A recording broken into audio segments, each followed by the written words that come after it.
Bonjour les élèves, notre leçon d'aujourd'hui, c'est l'expression écrite. Le titre c'est écrire des conseils. Alors on va voir un objectif, une découverte, déduction de la règle, entraînement et application de la leçon. Pour l'objectif c'est écrire des conseils. Comment écrire des conseils? La découverte, regardez avec moi ces phrases. La première phrase, emprunter le passage piéton. Lorsqu'on veut traverser la chaussée, on doit emprunter le passage piéton. On a utilisé emprunter, verbe à l'impératif. Deuxième phrase, vous devez écouter les conseils de l'agent de circulation. On a utilisé vous devez écouter, le verbe devoir plus infinitif. Troisième phrase, il faut respecter le code de la route. On a utilisé il faut respecter, c'est falloir plus l'infinitif. Donc, lorsqu'on veut donner des conseils, on doit utiliser ces trois façons. L'impératif, ou bien devoir plus l'infinitif, ou falloir plus l'infinitif.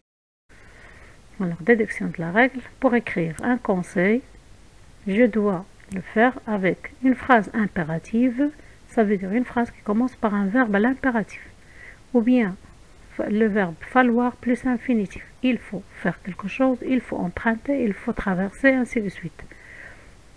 Ou bien devoir plus infinitif. Je dois faire quelque chose, je dois traverser, je dois écouter, je dois suivre. Ce sont les trois façons pour donner des conseils. Alors on va travailler un exercice ensemble. Ici on vous demande de donner des conseils en utilisant le mode impératif, falloir plus infinitif, devoir plus infinitif. Alors, je commence par la première façon. Respecte les feux de signalisation. On a utilisé respecte, c'est le verbe respecter à l'impératif, à la deuxième personne du singulier. Deuxième, il faut utiliser la ceinture de sécurité. Le verbe falloir plus l'infinitif du verbe utiliser. La dernière, tu dois marcher sur le trottoir. Le verbe devoir avec l'infinitif du verbe marcher. C'est comme ça qu'on utilise ces trois façons. Alors pour l'application, vous devez faire la même chose. Écrivez des conseils à vos amis pour les aider à respecter le code de la route en appliquant les trois façons. Vous pouvez relire le texte du bus à l'école.